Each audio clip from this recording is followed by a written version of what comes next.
ओम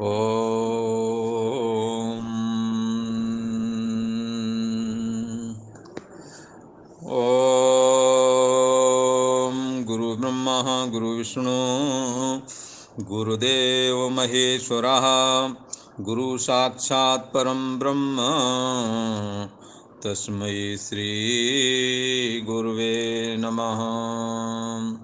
योगेश्वर श्री कृष्ण भगवान की जय। ऐं सरस्वत्यै नमः। ओम शांति शांति शांति। एक बार पूर्व के प्रसंग को याद करते हैं। पूर्व में प्रसंग चल रहा है निष्काम कर्म योग का, और ये निष्काम कर्म योग ये भी एक बुद्धि का स्तर है। लोग कहते हैं इसकी बुद्धि का स्तर क्या है, ये कैसा सोचता है। तो आप बुद्धि के स्तर को भली भांति जानते हैं, इसके ज्ञान का स्तर क्या है।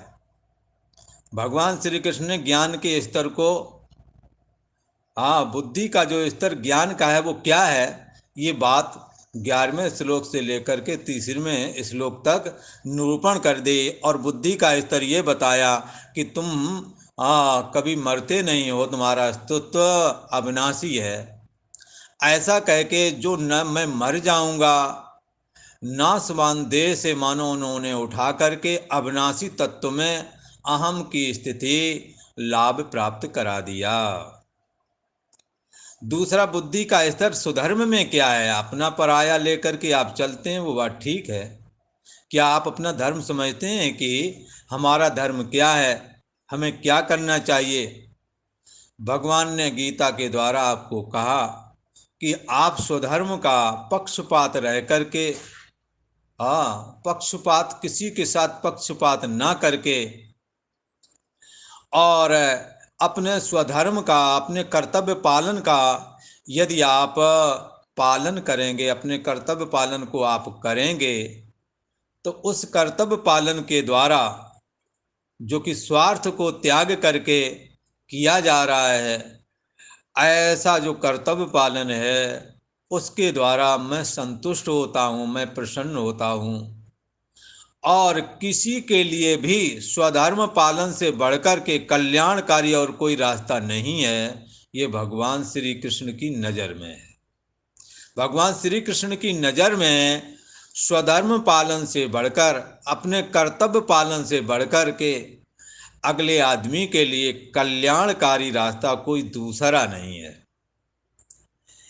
पर धर्मो भयावह, दूसरे के धर्म, दूसरों के कर्तव्य पालन आप भली भांति क्यों न कर लें, तो भी वो तुम्हें आज ना सही कल को भय देने वाले हैं। पर तुम्हारा जो कर्तव्य कर्म है उसको आप करो, वो आपको मुक्ति का, कल्याण का हेतु बनेगा। ऐसा भगवान श्री कृष्ण ने कहा। जैसे यदि कोई सन्यासी है और सन्यासी होकर के अपना स्वधर्म बनता है प्रणव आदि का जप करना, ब्रह्मचिंतन करना, स्वाध्याय करना, और तत्कथनम तत्चिंतनम अन्योन्यम तत्प्रबोधनम एतद एक परत्वम ब्रह्मा व्यासः बुधिर्विदा, के उस परम ब्रह्म परमात्मा का हमने कथन करना चाहिए और उस परम ब्रह्म परमात्मा का हमने चिंतन करना चाहिए और एक दूसरे में उसकी चर्चा करनी चाहिए। यदि ऐसा काम है तो ये सन्यासी का कर्तव्य, ऐसा यदि करता है तो ये सन्यासी का कर्तव्य है। पर यदि ये अपने कर्तव्य का, जो इसका स्वधर्म है, उसका त्याग करके यदि वो किसी और दूसरे के धर्म, जैसे गृहस्थ धर्म है, वानप्रस्थ धर्म है, और भी व्यापार आदि जैसे कर्तव्य यदि करने लगे, तो ये उन दूसरों के कर्तव्य का जब ये पालन करेगा तो ये उसके दूसरों के जो कर्तव्य है उसको भय देने वाले होंगे। पर स्वधर्मे निधनम श्रेया, पर अपने कर्तव्य का पालन करता हुआ अर्थात परमात्मा का चिंतन करता हुआ, परमात्मा का स्मरण करता हुआ, उनका एक दूसरे के प्रति प्रबोधन करता हुआ अर्थात एक दूसरे के प्रति परमात्मा की चर्चा करता हुआ यदि मर भी जाए तो श्रेष्ठ है, ऐसा भगवान श्री कृष्ण ने कहा। इसलिए ये भी एक बुद्धि का स्तर है। और भगवान श्री कृष्ण कहते हैं कि जैसे हम बता रहे हैं वैसे अपनी बुद्धि बना लो, तो उस सुधर्म के द्वारा, उन कर्तव्य पालन के द्वारा मेरी पूजा होगी, मैं संतुष्ट होऊंगा और कल्याण का मार्ग, कल्याण का रास्ता खुल जाएगा, आप कल्याण को प्राप्त हो जाएंगे। अब एक बुद्धि और बनाने को कहते हैं कि आप इन कामों को जो करें, कर्तव्य यदि निभाएंगे तो क्रिया होगी। क्रिया कैसे होगी? शरीर, वाणी और मन से। पर ये क्रिया कर्मणा बद्धते जंतु, यदि श्रुति को लें तो आप बंध जाएंगे। इसके द्वारा कैसे छूटें? इससे छूटने के लिए एक बुद्धि और भगवान हमें दे रहे हैं। ये एक बुद्धि का स्तर है। आप कैसे सोचते हैं? आप जब दूसरों की निंदा चुगली में, दूसरों को नीचा दिखाने के लिए लगे रहते हैं, दूसरों को कष्ट कैसे पहुँचे, दूसरे कैसे हमारे द्वारा अपमानित हों, अभी जो हमने कहा इससे इसको कुछ असर नहीं हुआ, लगता कुछ और खांजी बात, कुछ और कड़वी बोलना चाहिए था, तो अब की बार आएगा तो अब की बार ऐसा सुनाऊंगा। भला जब ऐसा विचार करता है तो इसकी बुद्धि का स्तर बड़ा निम्न है, बड़ा घटिया है, ऐसा समझना चाहिए। पर भगवान श्री कृष्ण एक बुद्धि का स्तर देते हैं जिसमें वो कहते हैं सुख दुख मान अपमान हानि लाभ में समान होने की बात कहते हैं। वो तो अपमान करने वाले के लिए भी आप बदले में उसे अपमान दें, मानो ऐसा कह रहे हैं कि ऐसा नहीं करना।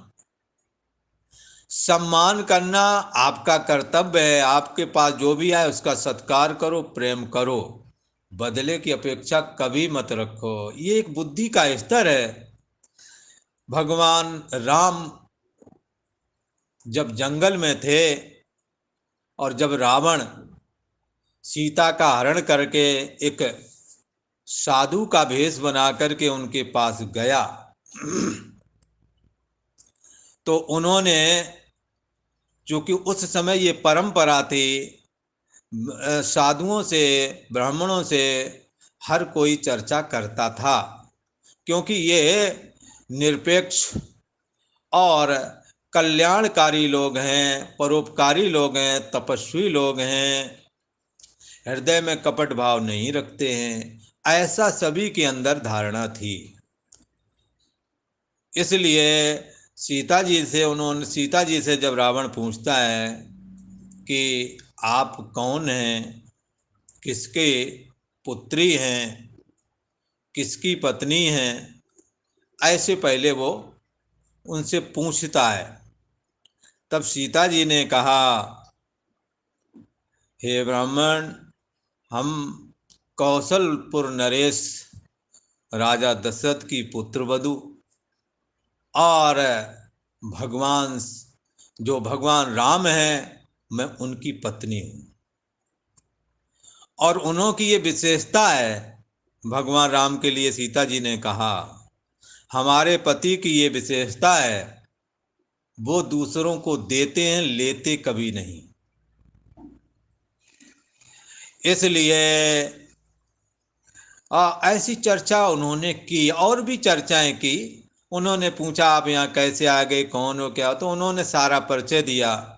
मैं जनक की पुत्री हूँ, किस तरह से हमारा विवाह हुआ है, और मैंने 12 वर्षों तक सारे सुख हमने अयोध्या में भोगे हैं।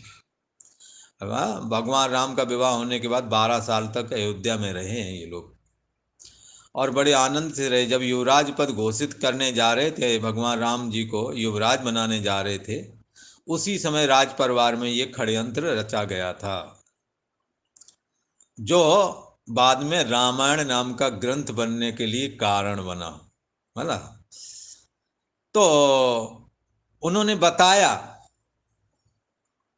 कि किस तरह से हमारे समस्त मनोकामनाएं पूर्ण हैं, हमें किसी प्रकार की कोई कामना नहीं है, और हमारे पति जो हैं वो कभी किसी से लेते नहीं बल्कि हमेशा देते हैं। उनसे जो कोई कुछ भी मांगता है उनके यहाँ ना शब्द नहीं है। ये एक बुद्धि का स्तर है। इसके बाद ये चर्चा होने के बाद में उसने अपना रूप बदल करके और भिक्षादित्य करके वो रेखा पार करवाई, और फिर बाद में उसने अपना और पुष्पक विमान आदि का जो कि उसके अदृश्य था उसको बिठा करके ये लेके गए। तो खैर वो प्रसंग अलग है, चर्चा वो नहीं है। यहाँ कहने का अर्थ भगवान राम का स्तर क्या है, भगवान राम के बुद्धि का स्तर क्या है। वो हर किसी के काम आते हैं, पर मेरे काम कोई आ जाए ये उनके दिमाग में नहीं है। उनकी बुद्धि का स्तर देखिए आप। भगवान राम का भगवान राम का जब उन्हें ये मालूम हुआ कि लंका का राजा रावण सीता का हरण कर ले गया है, तो वो चाहते तो अपनी चतुरंगनी सेना अयोध्या से मंगवा सकते थे, पर वो किसी का आश्रय नहीं लेने वाले। उन्होंने आश्रय लिया ही नहीं और अपने बल से बानर भालुओं की सेना लेकर के उस लंका का जो राजा रावण था उसको नष्ट करके और सम्मान के साथ माता सीता जी को अयोध्या में वापस लेके आए। तो इसकी इस तरह से ये भगवान राम की बुद्धि का एक स्तर है, भगवान श्री कृष्ण की बुद्धि का यही स्तर है। भगवान श्री कृष्ण कहते हैं, हे अर्जुन तुम अपनी बुद्धि का स्तर बनाओ, और जैसे हमारी बुद्धि का स्तर है कि आप स्वार्थ त्याग करके दूसरे के काम में आए, दूसरे का कार्य सिद्ध करें, तो ये भी एक बुद्धि है। आप शरीर और वाणी और मन से जो चेष्टा करें वो दूसरों के हित के लिए करें, दूसरों के काम में आ जाए। कोई कहेगा दूसरों के काम में आ जाए, अपने बच्चे कहाँ फेंक के आऊं, बोला अपना काम कौन करेगा। इसलिए बंधुओं यहाँ पर ये कहने का कतई अर्थ नहीं है कि अपने काम छोड़ दें और इसके बाद दूसरे के काम करें तब परोपकार होगा, ऐसा नहीं है। उन कर्मों में जो आप अपने कर्मों को करते हैं उनमें आसक्ति और फल की इच्छा से रहित होकर के करें और फिर दूसरों के काम में भी आवें। अगर ऐसा आप बुद्धि का स्तर बनाएंगे तो निष्काम कर्मयोग में सफल होवेंगे। कहीं ऐसा होता है कोई अपने काम छोड़ के दूसरे के काम में लगे जा करके, अपने काम भी करे और दूसरे के काम में भी आवे। और ये भी मैं आपको बताऊं, जो अपना काम स्वयं नहीं कर सकता वो दूसरे के काम कभी नहीं आ सकता। जिसने अपना काम नहीं किया वो दूसरे का काम क्या करेगा। इसलिए अपने कार्यों को करता हुआ, कैसे करता हुआ, आसक्ति और फल की इच्छा से रहित होकर के अपने कर्मों को करे। ये उसकी जो बुद्धि का स्तर है कि मैं किसी भी काम को कामना से अर्थात किसी स्वार्थ के वशीभूत में नहीं करूंगा, ऐसा पहले तो कहता है, पर बाद में स्वार्थ से हो प्रेरित होकर वो कोई काम करता ही नहीं। ऐसे लोग तो विवाह शादी भी होता है, हाँ, यदि उनको पहले ये ज्ञान प्राप्त हुआ तो भी किसी के कहने पर कर लेते हैं। जैसे राजा प्रिव्रत, उत्तानपाद के दूसरे पुत्र, उन्हें ब्रह्म ज्ञान था, उन्हें सारी विद्याएं थी, पर पिता के कहने पर विवाह किया, न कि उन्होंने अपनी कोई इच्छा। स्वार्थ त्याग कर कार्य करने की स्थिति ये बन जाती है उसके चित्त की कि फिर वो ये देखता कि किस चीज की आवश्यकता है, कैसे बैलेंस बनेगा परिवार का। यदि बनता है हमारे ऐसा करने से हम कर लेंगे, अपनी कोई इच्छा नहीं है। यदि कमाने से ही बैलेंस बनता है चलो कमाते हैं, यदि कुछ सुनने से बन जाता है सुन लेते हैं। ऐसी बुद्धि रखना, हमारे पास पैसा है ही है, इसको जरूरत है ही है, चलो दे देते हैं, ये कल को हमारी बेगार करेगा ऐसी आशा नहीं रखता। ये बुद्धि का स्तर है। भगवान श्री कृष्ण कहते हैं इस बुद्धि के स्तर को यदि तुम स्वीकार करो, तुम्हारी बुद्धि का ये स्तर तुम्हारे कर्म को कर्म योग बना देगा। भगवान श्री कृष्ण कहते हैं ये बुद्धि यदि तुमने बना ली तो तुम इस बुद्धि के द्वारा काम करते हुए करो कुछ दिन, और आपको कोई विघ्न अगर नहीं कर पाते तो आपको ना करने का पाप नहीं लगेगा। उदाहरण के लिए आप किसी की मदद कर रहे थे, करते कि आपके पास पैसा खत्म हो गया, अब मदद नहीं पहुंचा पा रहे हो, तो ना पहुंचाने का उन्हें कोई पाप नहीं। फिर महीना 2-4 महीने बाद फिर कुछ जेब गर्म हुई तो फिर मदद पहुंचाई। तो जो काम जो चित्त का स्तर वो था वो उसमें कोई तब्दीली नहीं आई और ना करने से कोई पाप नहीं लगा। बहुत सारे अनाथ बच्चों की पोषण करने में लगे पड़े हैं, और जो उनके पास है अपना लगाते हैं, जब नहीं होता तो नहीं लगाते हैं, तो उन्हें कौन सा पाप लग गया। और जब आ गया तो फिर दे दिया, भाई अब हमारे पास पैसे आ गए, इतना हमारी तरफ से भी लगा लो।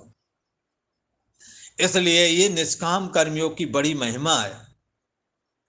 आप दूसरों के काम में, हमने नर्मदा खंड की यात्रा करते समय जब मैं पैदल परिक्रमा करता था, एक संत मिले थे, उनकी शायद शिष्या भी तो नहीं, दोनों मिलकर के हॉस्पिटल में जाकर के भोजन बना करके दे के आते थे। हॉस्पिटल में खुद बनाना, बनाकर हॉस्पिटल में दे के आना। हम लोग भी दैव योग से पहुंच गए, भूखे तो हम लोग भी थे। तो उन्होंने कहा महाराज हम लोग तो भोजन वहाँ के लिए बनाई, यदि हमने दे दिया तो वहाँ कम पड़ जाएगा मरीजों के लिए। मैंने कहा नहीं, ले जाओ तुम तो अपना। फिर हम लोगों ने बनाया, फिर बाद में बोले कि नहीं महाराज हमें भी कुछ इसमें दे दो। तो हाथ के बनाए हुए पानी वाली रोटियां थी, लकड़ी से बनाए, तो उनको वो खिलाए पिलाए। तो देखो बुद्धि का स्तर देखो। अब वो आप मान लो वो देख करके रोटियां दे करके आते हैं, किसी दिन अगर नहीं पहुंचा पाते हैं, उनकी मजबूरी है, मान लो तबीयत खराब हो गई और कोई कारण बन गया, तो उन्हें कहा ये बात का, यद्यपि अस्पताल वालों की लंगड़ भी हैं, पर इन्होंने कहा होगा कि इतनी सेवा हम करेंगे कब, जब तक हमारे से बनेगी। इधर नहीं बनती तो उन्हें कौन सा पाप लग जाएगा। पर दूसरों के हम काम आ जाएं, हमारी बनी हुई रोटी किसी असहाय के मुंह में चली जाए, ये इरादा कोई थोड़ा है। ये बुद्धि का स्तर कोई मामूली है क्या? ये एक बहुत बड़ी बात है। एक परिवार था, उसमें 10-20 सदस्य थे। एक माता जो है ना सुबह ही सुबह अपना आटा लगाती थी, है, और आटा लगा के 5 किलो के लगभग आटा उनका लगना, और बस धीरे धीरे उसने रोटी बनाना चालू किया। वो रोटी दोपहर तक खींचती रहती थी। उससे किसी ने पूछा तुम ही क्यों लगी रहती हो, तो वो कहती नहीं मेरे को रोटी बनाना अच्छा लगता है। बोले क्यों अच्छा लगता है? बोले इसलिए अच्छा लगता है, ये हमारे बच्चे हैं, इसमें ये सब भगवान ने दिए हैं, इनकी सेवा हो जाएगी। आप समझ सकते हैं, काका का नहीं जानते या अंगूठा टेक है, पर उन्हें भगवान ने ये करते करते ये समझ जगा दी। हाँ, और उनके लोग, अब वो साधु हो गए, वो बताते थे, अब उनकी याद आज 3 पुस्त के बाद में वो ये कर रहा है कि ऐसे हमारे परिवार में एक माता रही थी, वो सुबह ही से चौका में घुस जाना और दोपहर तक केवल रोटी बनाते रहना, बोला। तो अब ये आप देखें कैसा दिल होगा उसका। एक आपका है, आप कमाने लगे, आपके पास पैसे हैं, उसके पास टका नहीं था। उस जमाने में पैसे ही नहीं हुआ करते थे, अनाज के बदले में वस्तुएं ली जाती थी। और एक आप में, आपके पास पैसा है, आपके पास शरीर भी मजबूत है, पर आप होटल से मंगा के खिलाने को तैयार हैं। तो अब उसकी, हाँ, ये अंतर आप देखिए, आपकी बुद्धि का स्तर आप देखें। भगवान श्री कृष्ण कहते हैं आप करने का बुद्धि का स्तर बनाओ, करोगे तो ही निष्काम कर्म योग करोगे, और नहीं करोगे तो कुछ भी नहीं कर पाओगे आप। इसलिए जीवन में यदि कोई सबसे बड़ा पाप कर्म है तो अकर्मण्यता। जो अपने कपड़े ना धुल सके, जो अपने बिस्तर को झाड़ के गोल ना कर सके, जो अपनी चारपाई ना उठाए, तो काय को मनुष्य बन गया है। इसलिए ऐसे लोगों को चाहिए वो अपना आत्मनिरीक्षण करें कि आपका स्तर क्या है, आप कहाँ पर हो। जो इन कामों को भी करवाते हो आप, कल को जब ये करने वाले नहीं होवेंगे तो तुम्हारी गति क्या होवेगी, तुम कहाँ पे होवोगे, तुम्हारा कैसे काम चलेगा। आप आत्मनिरीक्षण करें, आप पाएंगे कि हमारी बुद्धि का स्तर ठीक नहीं है। पर गीता इस बुद्धि के स्तर को कहती है कि आप अपने बुद्धि के स्तर को ऐसा बनाएं ताकि अपना काम तो करें और दूसरों के काम में भी आवें। इसलिए निष्काम कर्मयोग की जब हम ये बात करते हैं कि आप स्वार्थ त्याग करके दूसरों के काम में आ जाएं, तो इसका अर्थ ऐसा कभी ना करना कि अपने काम छोड़ करके दूसरों के काम में लगें जा करके। यदि तुम अपने काम नहीं कर सकोगे तो दूसरों के काम तुम कभी नहीं आ सकते। इसलिए सबसे पहली बात है, इसलिए दान भी सबसे पहले अपने परिवार में किस सदस्य को ज़्यादा ज़रूरत है, आपसे ज़्यादा दूसरा कोई नहीं जानता। आप यदि दान करना चाहते हैं तो सबसे पहले अपने लोगों में, अपने कुनबा में आप शुरू करें, आप दूसरों का भी कर सकेंगे। आप यदि सेवा एक निष्काम कर्मयोग करना चाहते हैं तो सबसे पहले आप उन बिंदुओं को देखें कहाँ पर हम दूसरे के ऊपर डिपेंड हैं, किस काम के लिए हम दूसरे पर डिपेंड हैं। उन कामों को पहले स्वयं अपना करना चालू करें, तो ही तुम दूसरे के काम में आ सकोगे। अपने लिए कभी रोटी बनाई नहीं, तुम दूसरों की रोटी बना कर खिला दोगे। अपनी तो चाय कभी बनाई नहीं, बेड पे चाय आती है, दूसरा आ जाएगा उसको तुम चाय पिला सकोगे। और यदि ये नहीं कर सकते तो रोटी से, पैसे से, नोट से भूख नहीं मिटती, नोट से नींद नहीं आती, नोट से प्यार नहीं आता दिलों में। इसलिए सबसे पहला काम है, यदि कर्म योग करना है तो पहले करो, पहले अपनी क्रियाओं को निपटाओ, अपने कार्यों को निपटाओ। यदि ऐसा कर सके तो आप दूसरों के काम भी कर सकोगे। और ये कर्मयोग का सूत्र आगे आने वाला है, आप भगवान श्री कृष्ण इस बात को आगे कहेंगे। भगवान श्री कृष्ण कहते हैं यदि क्रम तुम नहीं कर सके, अभिक्रम का यदि नाश भी हो गया है, यदि बराबर वैसी प्रक्रिया से आप अपने परोपकार के कार्य को संपन्न नहीं कर सके तो उसका पाप नहीं लगता। और अभिक्रम अर्थात बीज का भी नाश नहीं होता। जो तुमने मन में संकल्प किया मैं ऐसा करूँगा, वो बना ही रहता है। इसलिए ये निष्काम कर्म योग को हमें अपने जीवन में लाना चाहिए। इसके क्रम का नाश नहीं होता, जहाँ छोड़ोगे वहीं से चालू हो जाएगा। और अंदर निष्काम भाव का जो संकल्प पड़ा हुआ है ये आपको महान भय से रक्षा करेगा। और भगवान श्री कृष्ण कहते हैं निष्काम बुद्धि और सकाम बुद्धि दो प्रकार की बुद्धियां हैं। निष्काम बुद्धि केवल एक ही है कि हमने किसी के ऊपर डिपेंड नहीं रहना, अपने काम स्वयं करना और दूसरों के काम आ जाना है, इतना ही है। और उसे कोई स्वार्थ वाले काम उसके अंदर नहीं है। पर कामना युक्त जो लोग हैं उनकी बुद्धियां बहुत शाखाओं वाली होती हैं। वो दिन भर क्या सोचते हैं, कैसी कल्पनाओं के उड़ान में उड़ते हैं, कैसे कैसे संकल्प उनके मन में आते हैं, ये बात आगे का श्लोक कथन करता है। भगवान श्री कृष्ण कहते हैं व्यवसायात्मिका बुद्धि रेके कुरुनंदना बहुशाखा हिनंताश्च बुद्धयो व्यवसायिना। कुरुनंदन, हे कुरुवंश को आनंद प्रदान करने वाले अर्जुन। भगवान श्री कृष्ण अर्जुन को कुरुनंदन करके कहते हैं। बोले कुरुनंदन क्यों कह रहे हो? बोले इसलिए कह रहे हैं कि कुरुवंश में बाकी तो सब ऐसे ही है, पर यही है जो स्वर्ग तक पताका फहरा के आया है। स्वर्ग के लोग भी कहते हैं ये कुरुवंश में पैदा हुआ। तो कुरु को सबसे ज्यादा आनंद कौन दे रहा है?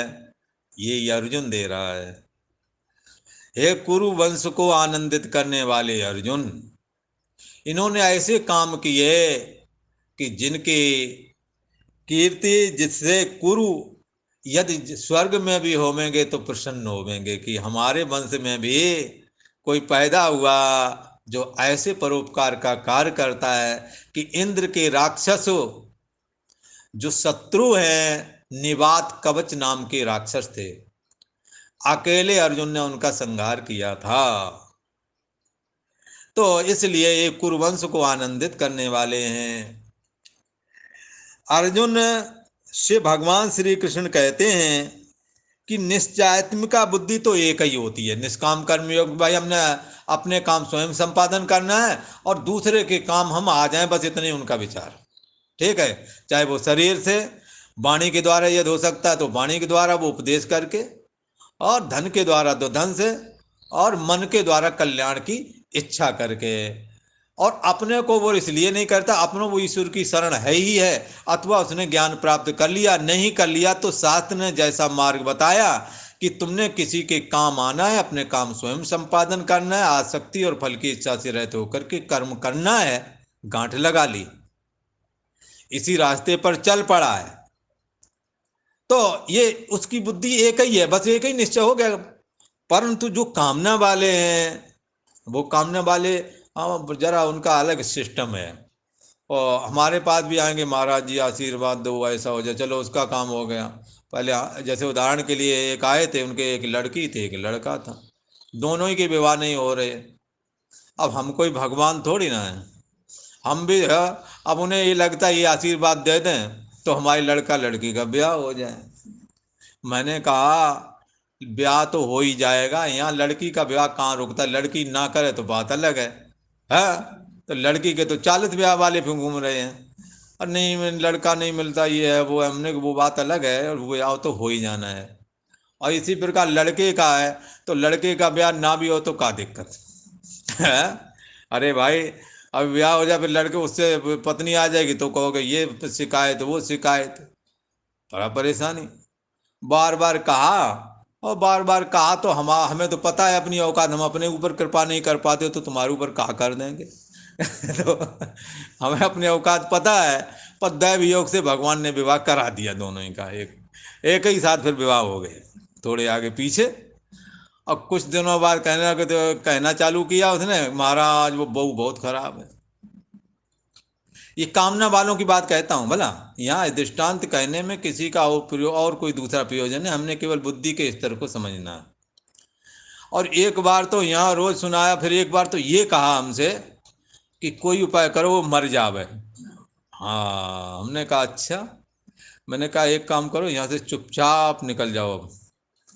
हम किसी की हिंसा करने के लिए नहीं बैठे, हम तो केवल हमारे दिलो दिमागों के लिए एक ही बात है, सर्वे भवन्तु सुखना सर्वे संतु निरामया।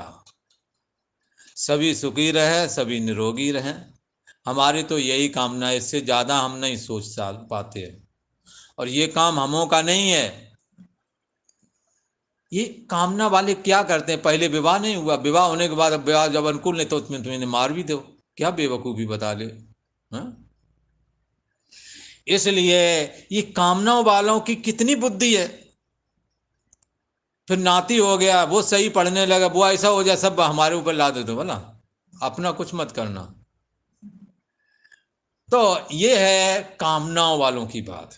धंधा नहीं चलता, तुम्हारा धंधा चलवा दो, और महाराज को बदले में क्या दे दे, 10-5 रुपया दे दे, मैं अपनी तपस्या जीवन भर के तुम्हें दे दे, ऐसा बेवकूफ़ समझते ये लोग है। अरे भाई जरा ये तो सोचो, हम भूखे प्यासे रह करके, जंगल झाड़ियों मच्छरों से कटवा करके, बड़ी कठिन से हम भगवान के शरण को ग्रहण करके और ईश्वर प्राप्ति के लिए यत्न करते हैं। उस यत्न को तुम ऐसे ही चाहते हो, ऐसा चाहते हो जैसे कोई कूड़ा कचड़ा उठा के, चाहे जब उठा लो चाहे जब फेंका हो जाकर। तो इन कामना वालों का कोई अहमियत नहीं, तुम्हारे वैराग्य का, तुम्हारे घर त्याग का कोई अहमियत नहीं। इन कामना वालों के लिए इनकी बुद्धि का स्तर, क्योंकि अनंत कामना है इसलिए इनकी बुद्धि का स्तर भी कुछ पता नहीं लगता। आज ये तुम्हारे पैर छू रहे तो कल को ये तुम्हारे को कहीं 2-4 लोगों को ले आया करके अपमानित करने के विचार से भी आ जाए। इसलिए इन कामना वालों से बचना पड़ता है। इनकी नज़र में एक क्षण के लिए पूजनीय और दूसरी क्षण में इन्हें वही शत्रु भी दिख जाता है। उस उन इन्हीं इन्हीं कामना वालों की नज़रों में उन्हीं बहन के ब्याह करते थे, उन्हीं के पैर पूजते हैं, उन्हीं की चांद भी पूज देते हैं ये लोग। ये कामना वालों की बात है।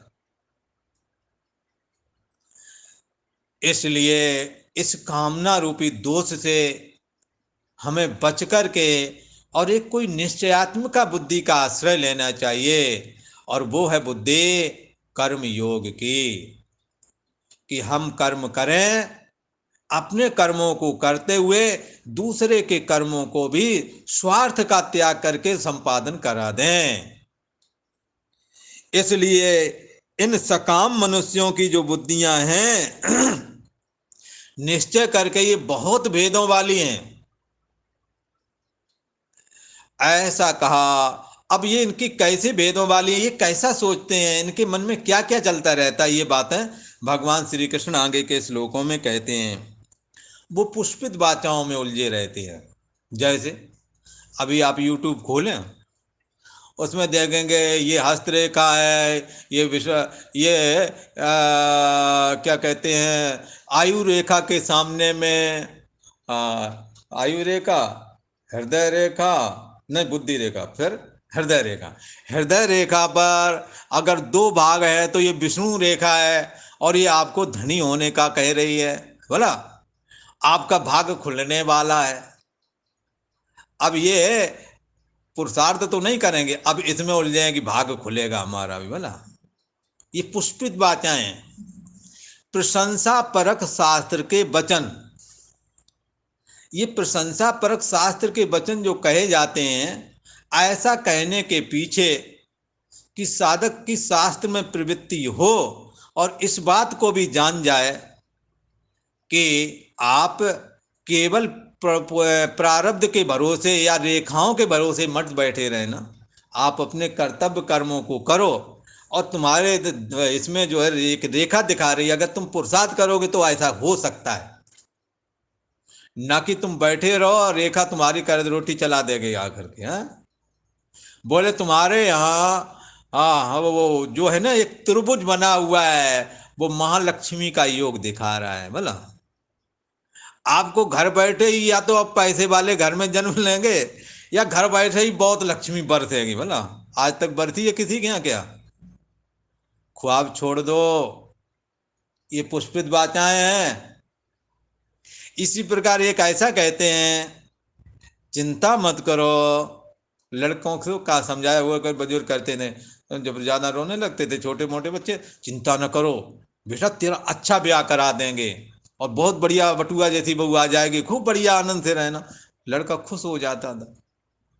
हाँ, तब वो कहता था कब ब्याह कराओगे? बुढ़ऊ से तो बोले अब भाग यहाँ से।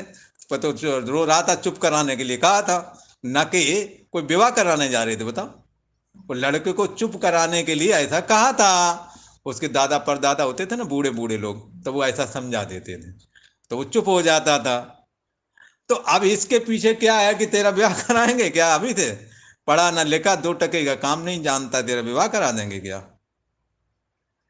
ये पुष्पित वाचाएं हैं, ठीक है ना।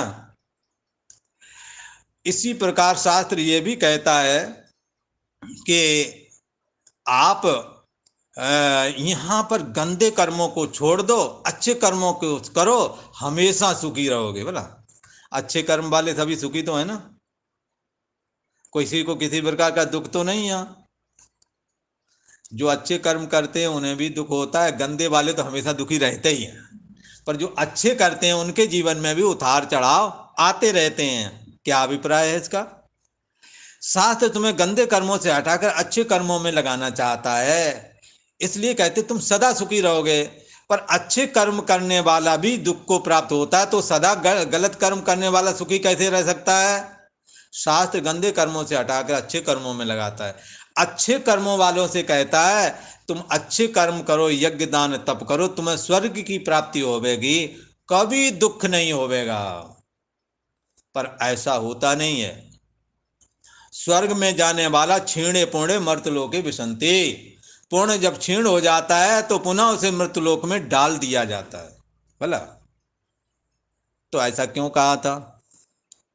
ये तुम्हारी प्रवृत्ति के लिए पुष्पित वाचाएं हैं। ये इन पुष्पित वाचाओं को मनोराज्य का केंद्र ना बना लेना।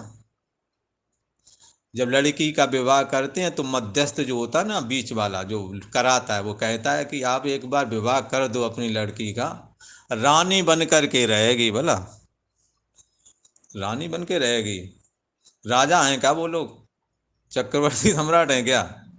दुकानदारी का काम थोड़ा मोड़ा सही चल रहा है, उसी को कह रहा रानी बन के रहेगी।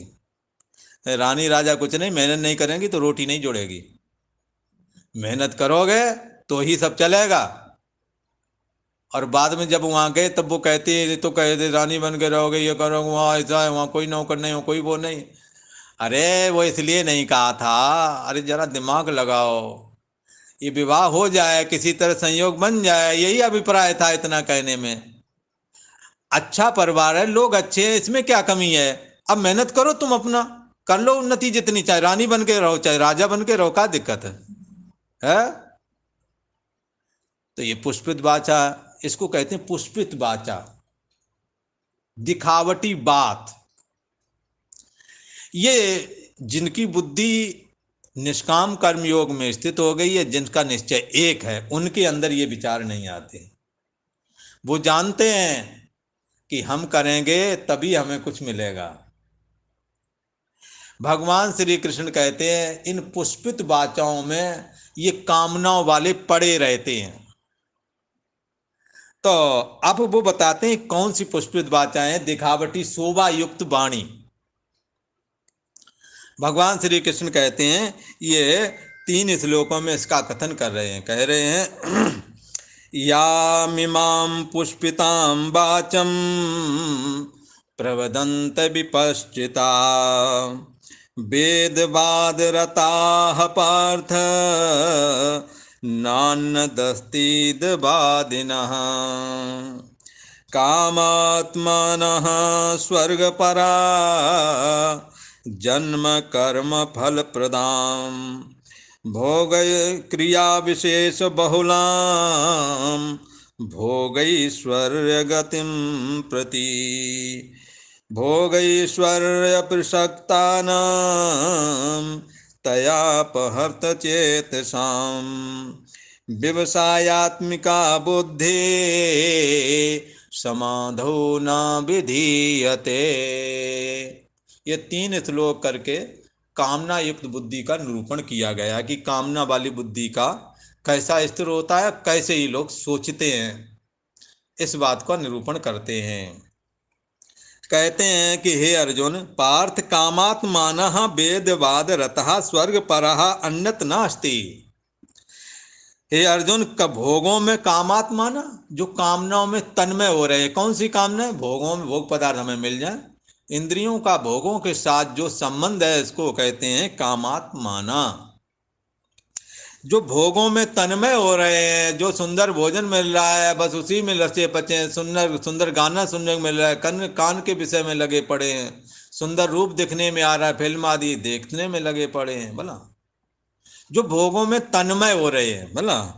और वेद बाधरता, प्रशंसक वेद वाक्यों में प्रीति रखते हैं, प्रशंसक वेद वाक्यों में प्रीति रखते हैं। कौन लोग? फिर एक बात समझ लो, जो भोगों में तन्मय हो रहे हैं और प्रशंसक जो वेद के वाक्य उनमें प्रीति रखते हैं। जैसे कैसे प्रशंसक वेद वाक्य, जैसे बच्चे से कहा तू चुप हो जा, तेरा ब्याह करा देंगे, भला तेरी बहू आ जाएगी। अब ये चीज उसके, अब लड़के को ये कहाँ जरूरत है अभी, हाँ? तो पर उससे कहते हैं ऐसे ये प्रशंसक कि तुम अच्छे कर्म करो, तुम्हें कभी भी स्वर्ग से गिरना नहीं पड़ेगा, अक्षय सुख प्राप्त होगा। कामनाओं में जो तन्मय हो रहे हैं, जो बालक रो रहा था ना, उस रोने को छुड़वा देना, जो मचल रहा था ना इधर उधर, बस ये बंद कराना था, इसलिए ये बात कही थी। इसी प्रकार से जो भोगों में तन्मय हो रहे हैं उनसे कहते हैं तुम भोग पदार्थों को छोड़ो और कुछ साधन भजन तपस्या करो, तुम्हें इससे ज्यादा अनंत गुना सुख मिलेगा और तुम्हारी हर रोज जय जयकार होगी, लोग तुम्हारा गुणगान करेंगे, बड़ा मान प्रतिष्ठा बढ़ जाएगी। ये सब बातें किस लिए कहते हैं? कि किसी तरह से तुम भोग वृत्ति से छूट सको, इतना अभिप्राय है। जो भोगों में तन्मय हो रहे हैं और जो कर्म फल का प्रशंसक जो वेद है, उस वेद वाक्यों में जो प्रीत रखने वाले हैं, जैसे वे कि ये भी वचन है कि ये देखो हमारे इसमें त्रिशूल बना हुआ है, शिव जी का है, बोला अब इसके रहते हमें कुछ नहीं करना, हमारे को माला माल हो ही जाना है। समझ में आया? ये प्रशंसक वाक्य है। अब जो कोई इसी को लिए बैठा हो फिर क्या करेगा वो? अब पता नहीं कब त्रिशूल कब तक इसमें दिखता है, वो रेखा खत्म हो जाती है कि नहीं होती है। ये गुणे का निशान है, ये बोले मुक्ति कारक है। अब हम भजन करना बंद कर देते हैं, हटाओ, क्योंकि अब ये मुक्ति हमारे इसमें लिखी है ना, ये तो हो ही जाएगी। हाँ, इसलिए ये इस बात को यहाँ कह रहे हैं। ये जो है कहते हैं कि जो भोगों में तन्मय हो रहे हैं और प्रशंसक वेद वाक्यों में प्रीत रखते हैं, और स्वर्ग परा, स्वर्ग ही सबसे श्रेष्ठ है, उसी को प्राप्त करना चाहिए। और स्वर्ग में विषय सुख ही सबसे ज्यादा चलन में है। ठीक है ना? तो स्वर्ग ही परम प्राप्त करने योग वस्तु है, अन्यत नास्ति, और दूसरी कोई वस्तु नहीं है। और ये हमें एक बार किसी ने सुनाए थे, एक अपनी सीडी बनाया था मोबाइल में भर करके, और मैं सुना रहा था। वो हमारे को मानो चिढ़ाने के लिए कहा कि तुमने क्या पाया, अपना कुछ कर ना सके दूसरों का तुम क्या कर लोगे, अपना भोग भोग ना सके दूसरों तुम क्या करोगे, तुम तो बर्बाद हो दोनों तरफ से। ऐसा कोई गाना हमें सुनाया सड़क पे रोक करके। हाँ, और हमें देखो हमने भोग भोगे, आज हम यहाँ आए, कल वहाँ घूमेंगे, ये करेंगे, वो लंबी लंबी बातें मार रहा था। मैंने कहा ये अभी इनकी बुद्धि ठिकाने नहीं, इनसे बोलना ही ठीक नहीं। ये प्रशंसा परक वाक्यों में उलझे हुए हैं, और जहाँ से कुछ किसी को आज तक मिला नहीं उसी की प्रशंसा में लगे हुए हैं। इस करके हमने उनसे कहा, उन्होंने कहा आप इस विषय में कुछ बोलो। मैंने कहा मैंने तुम्हारा विषय सुन लिया है, इसलिए अब हमें बोलने की जरूरत नहीं है। इसलिए हमें बोलने की जरूरत रही नहीं कि तुमने बोल दिया है। ठीक है? तो क्या है कि जो भोगों में तन्मय हो रहे हैं और कर्म फल के प्रशंसक वेद वाक्यों में ही प्रीति रखते हैं, और जिनकी बुद्धि में स्वर्ग की प्राप्ति ही मुख्य लक्ष्य है। स्वर्ग की प्राप्ति मतलब सुख प्राप्त करना। स्वर्ग से बढ़कर के कोई दूसरी वस्तु नहीं है, ऐसा कहने वाले लोग भी बहुत हैं। तो वो हैं कैसे? अविपश्चिता। विपश्चित का मतलब विद्वान, अविपश्चिता मतलब वो विद्वान नहीं है, उनको समझ नहीं है। ऐसा कहने वाले जो लोग हैं, कैसा कहने वाले, एक बार फिर सुन लो। जिनकी बुद्धि भोगों में तन्मय हो रही है, और जो वेद के वाक्य हैं, प्रशंसा परक वाक्य हैं, उनकी प्रशंसा परक वाक्यों का प्रयोजन जो साधक है उसको साधना की ओर प्रवृत्त करा देने में अभिप्राय होता है। तो जो भोगों में तन्मय हो रहे हैं और प्रशंसक वेद वाक्यों में ही प्रीति रखते हैं, जिनकी बुद्धि स्वर्ग ही प्राप्त करना श्रेष्ठ है ऐसा मानती है, इससे बढ़कर और कोई चीज नहीं है, इति बाधना, ऐसा कहने वाले हैं अविपश्चिता, वो अविवेकी है, अज्ञानी है। इमाम इस प्रकार से याम पुष्पताम वाचम प्रवदंती, वे अविवेकी लोग, अज्ञानी लोग जिस दिखावटी पुष्पित